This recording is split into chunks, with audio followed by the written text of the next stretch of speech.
بسم اللہ الرحمن الرحیم۔ آج کے اس ویڈیو کا عنوان ہے عافیت والوں کی محشر میں تمنا۔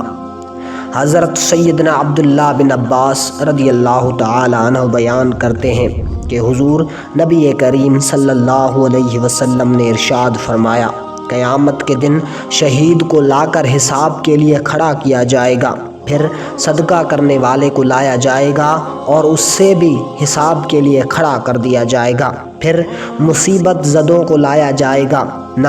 ان کے لیے میزان قائم کی جائے گی اور نہ ہی ان کے لیے نامہ اعمال کھولے جائیں گے، ان پر اجر و ثواب کی بے حساب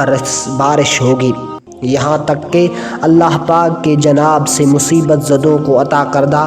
حسن ثواب کو دیکھ کر عافیت میں رہنے والے میدان محشر میں یہ تمنا کریں گے کہ کاش ان کے جسم کینچیوں سے کاٹ دیے گئے ہوتے۔